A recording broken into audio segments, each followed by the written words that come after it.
দিয়ে দেখান। আর আমি বিজেপি নেতা, মন্ত্রী, প্রধানমন্ত্রী সহ সবাইকে হাত জোড়ে অনুরোধ করব যে আপনাকে লক্ষ্মীর ভান্ডার দিতে হবে না। লক্ষ্মীর ভান্ডার মমতা ব্যানার্জি আছে, দিচ্ছে। আপনারা পারলে খালি 1000 টাকার গ্যাসটা ফ্রি করে দিন। অভিষেক ব্যানার্জি মঞ্চ থেকে কথা দিয়ে যাচ্ছে, এই মঞ্চ থেকে, যে একটা নোটিফিকেশন করুক কেন্দ্রের সরকার এবং মানুষকে কথা দিক আগামী 5 বছর 1000 টাকার রান্নার গ্যাস আমরা ফ্রিতে দেবো। 42টা লোকসভা কেন্দ্রে আমি প্রার্থী তুলে নেবো, এত বড় কথা বলে দিলাম। ক্ষমতা আছে, একটা নোটিফিকেশন করে বলতে হবে 5 বছর সব গ্যাস ফ্রি, যে যত গ্যাস ইউজ করবে। পারবেন? আপনার 3000 টাকা লক্ষ্মীর ভান্ডারের দরকার নেই, আপনি 1100 টাকার গ্যাস ফ্রি করুন। Open challenge. আপনি দেখুন কি ভাওতাবাজ, কি মিথ্যে কথা, কত বড় জুমলাবাজ। ক্ষমতায় নেই, এরা ক্ষমতায় আসার আগে 70টা এমএলএ জিতে আর 18টা এমপি জিতে মানুষের টাকা আটকে দিয়েছে। এরা যদি ক্ষমতায় থাকতো কি করতে ভাবুন। এদের ঔদ্ধত্য, দম্ভ, অহংকার কোথায় ভাবুন। ক্ষমতায় না এসে আপনার 100 দিনের টাকা আটকে দিয়েছে। 1 মাস আগে আপনি 100 দিনের টাকা পেয়েছেন। কে দিয়েছে? মমতা ব্যানার্জির রাজ্যের সরকার দিয়েছে। 59 লক্ষ শ্রমিকের প্রাপ্য টাকা 2 বছর ধরে গায়ের জোরে আটকে রেখেছে, আমাদের সরকার মিটিয়েছে। আমরা কথা দিয়েছিলাম আপনারা নিজের অধিকারকে সামনে রেখে ভোট দিন। আপনারা ভোট দিয়েছেন গত পঞ্চায়েত নির্বাচন, কেন্দ্রীয় বাহিনী দিয়ে ভোট হয়েছে, সর্বত্র তৃণমূল জিতেছে, জোড়াফুল ফুটেছে। এবারও কেন্দ্রীয় বাহিনী দিয়ে ভোট হবে, মানুষ জবাব দেবে। তাদের সাথে সব আছে, বিজেপির সাথে সব আছে, খালি মানুষ নেই। আর তৃণমূলের সাথে কিচ্ছু নেই, খালি মানুষ আছে। সেই জন্য তৃণমূলকে হারানোর ক্ষমতা তোমাদের নেই।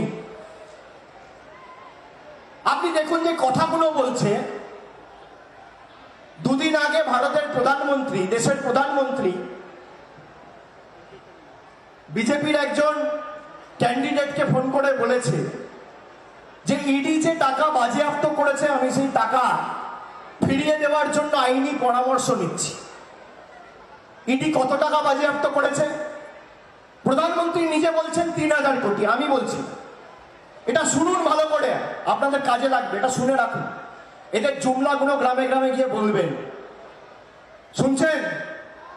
এটা ভালো করে শুনুন। এই জুমলাগুলো গ্রামে গ্রামে গিয়ে গ্রামের লোকেদের বলবেন। বসিরহাটে বিজেপির যে প্রার্থী রেখা পাত্রকে, আর ওদিকে কৃষ্ণনগরের প্রার্থী, এবং তামিলনাড়ু প্রফেসর TN সারাসু বলে একজন প্রার্থী আছে, বিজেপির প্রতীক চিহ্নে প্রতিদ্বন্দ্বিতা করছে। এদেরকে ফোন করে বলেছে যে ইডি 3000 কোটি টাকা রেড করে বাজেয়াপ্ত করেছে, আমি এই টাকা মানুষকে ফেরত দেব। এবার আমি আপনাদের জিজ্ঞেস করতে চাই, 10 বছর ধরে সারদা তদন্ত হচ্ছে, কেউ টাকা ফেরত পেয়েছে? পেয়েছে?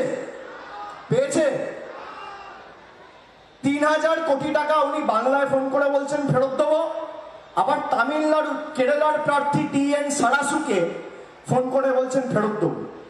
তার মানে 3000 কোটি তিনি তামিলনাড়ুতেও ফেরত দেবেন, বাংলাতেও দেবেন, কেরালাতেও দেবেন, সারা ভারতবর্ষ জুড়ে তিনি 3000 কোটি টাকা ফেরত দেবেন। ভারতবর্ষের জনসংখ্যা কত? কত? 140 কোটি।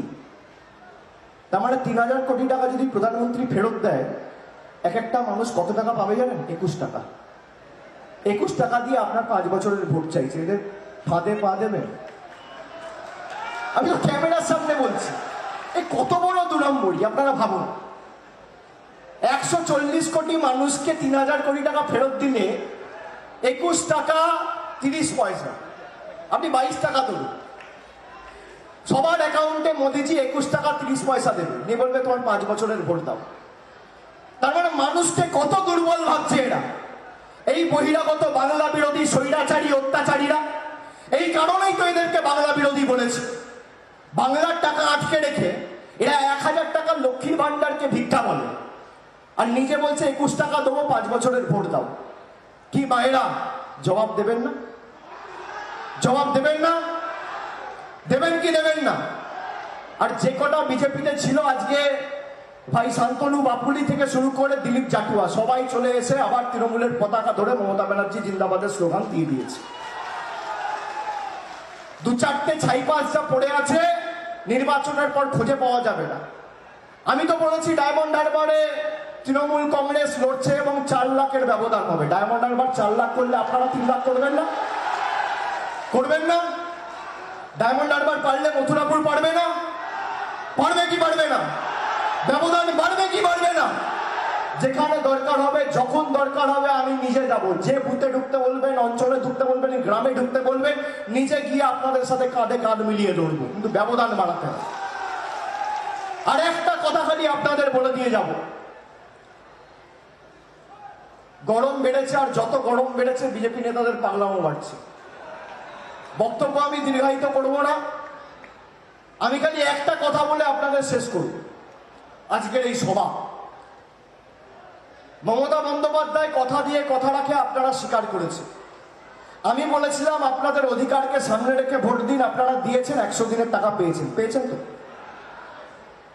এবার আপনাদের অনুরোধ করব যে যেভাবে আপনারা উন্নয়নকে সামনে রেখে, নিজের অধিকারকে সামনে রেখে ভোট দিয়েছেন, 2024-এর লোকসভা নির্বাচনে আগামী 1 জুন নিজের অধিকারকে সামনে রেখে আপনারা ভোট দেবেন। আপনার অধিকার কি? জল, কল, বাড়ি, রাস্তা, বিদ্যুৎ, উন্নত মানের স্বাস্থ্য, শিক্ষা, পরিষেবা, এই তো আপনার অধিকার। এর মধ্যে বাড়ির টাকা প্রায় 5 বছর ধরে যে বাড়ির সমীক্ষা কোনো হয়েছিল আবাস প্লাসে, সেই বাড়ির টাকা কেন্দ্র সরকার আটকে রেখেছে। এদের নেতারা, দেশের প্রধানমন্ত্রী এসে বলছে আমরা বাড়ির টাকা পাঠিয়েছি। আমি 15 দিন 16 দিন হয়ে গেল, প্রায় 380 ঘন্টা এদের চ্যালেঞ্জ করেছি যে 2021-এ হারার পর আর 2017-18 থেকে যে সমীক্ষা হয়ে আবাস প্লাসে তালিকায় যাদের বাড়ির জন্য আবেদন করে নাম রয়েছে, তাদের জন্য যদি 10 পয়সা বিজেপির কোনো ডিপার্টমেন্ট বা কেন্দ্রীয় সরকারের কোনো মন্ত্রক ছেড়েছে, শ্বেতপত্র প্রকাশ করতে পারে, আমি রাজনীতির আঙিনায় পা রাখবো না। আজকে 16 দিন হয়ে গেল, 380 ঘন্টা শ্বেতপত্র প্রকাশ করতে পারেনি। নেই তো কোত্থেকে দেবে?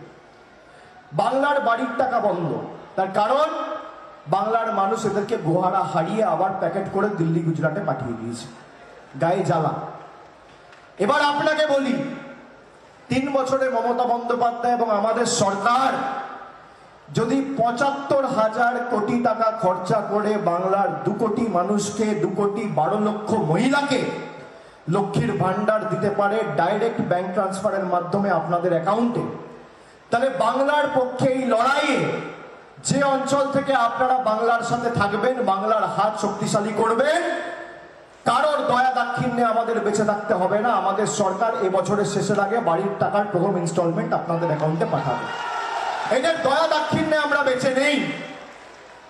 আমরা যদি লক্ষ্মীর ভান্ডার করতে পারি, পথশ্রী করতে পারি, রাস্তাশ্রী করতে পারি, জলের কাজ, একাধিক প্রকল্প করতে পারি, বিদ্যুৎ পরিষেবা, স্বাস্থ্য পরিষেবা, উন্নত মানের হাসপাতাল সব হয়েছে, তাহলে বাড়িও হবে।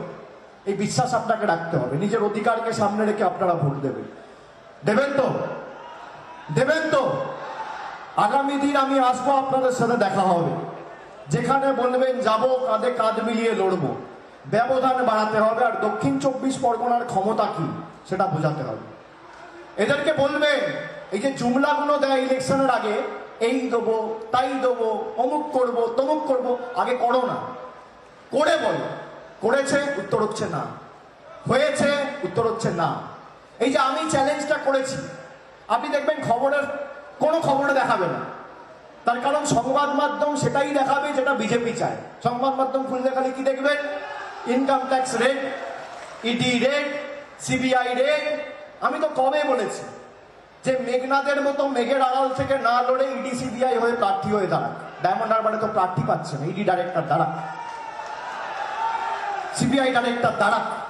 অনেক লড়াই তো করেছে, অনেক কল্পিবাহকতা এদের করেছে। মেঘের আড়াল থেকে লড়াই করার দরকার নেই, সামনাসামনি লড়াই করুন। 4টে আসন খালি রয়েছে। আমি বলবো একটা ইনকাম ট্যাক্সের ডাইরেক্টর, একটা সিবিআই এর ডাইরেক্টর, একটা এনআই এর ডাইরেক্টর, একটা ইডির ডাইরেক্টর। এই 4টে লোককে দাঁড় করান। দেখুন বাংলার ক্ষমতা কি। আপনার কাছে সব রয়েছে, অর্থ, টাকা, পয়সা, বিচার ব্যবস্থা, সংবাদ মাধ্যম, সব। আর তৃণমূলের কাছে খালি মানুষ রয়েছে। জনতার দরবারে বিচার হোক, মানুষ জবাব দেবে। আপনি দেখবেন এই খবরগুলো টিভিতে দেখাবে না যে অভিষেক ব্যানার্জি চ্যালেঞ্জ করেছে। আমাকে যদি কেউ চ্যালেঞ্জ করতো তখন দেখতেন চলতো, আমি চ্যালেঞ্জ করেছি চলবে না। তাই খবর দেখে নয়, খবরে যা দেখছেন আমি বলছি আপনাকে 100-র মধ্যে 99% মিথ্যা। এরা সত্যি খবর দেখায় না, কিন্তু এদেরকে কাউকে দোষারোপ করবেন না। তার কারণ যে কটা খবরের চ্যানেল আছে সবার পিছনে ইডি সিবিআই লেলিয়ে দিয়েছে। সবার এডিটার ডাইরেক্টরকে দুটো করে ইডি নোটিশ সিবিআই নোটিশ এরা পাঠিয়ে দিয়েছে। এদের মেরুদণ্ডটা বিজেপির কাছে বাধা। এরা বশ্যতা স্বীকার করেছে, আমরা করিনি। আমাদের গলা কেটে দিলেও জয় বাংলা বেরোবে, তৃণমূল কংগ্রেস জিন্দাবাদ বেরোবে, মমতা বন্দ্যোপাধ্যায় জিন্দাবাদ বেরোবে। আমরা অন্য ধাতুতে তৈরি।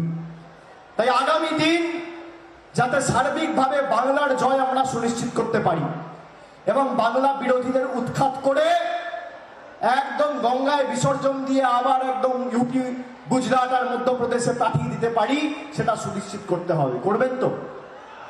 বহিরাগত আর বাংলা বিরোধীদের বিসর্জন দেবেন তো?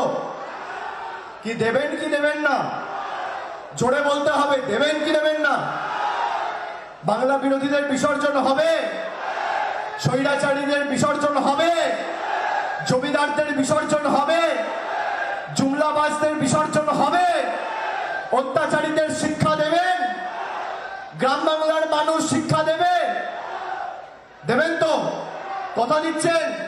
কথা দিচ্ছেন? আমি বলবো গ্রাম বাংলার গর্জন, আপনারা বলবেন বাংলা বিরোধীদের বিসর্জন। গ্রাম বাংলার গর্জন, গ্রাম বাংলার গর্জন, শ্রমিক কৃষকের গর্জন, মা বোনেদের গর্জন, জনগণের গর্জন, জনগণের গর্জন, শ্রমিক কৃষকের গর্জন, বাংলা বিরোধীদের, স্বৈরাচারীদের, অত্যাচারীদের, বহিরাগতদের, জুমলাবাজদের জয় বাংলা, জয় বাংলা, জয় বাংলা, জয় বাংলা। আরো জোরে জয় বাংলা, জয় বাংলা, জয় বাংলা, জয় বাংলা, জয় বাংলা, জয় বাংলা, জয় বাংলা, জয় বাংলা। অনেক অনেক ধন্যবাদ, নমস্কার।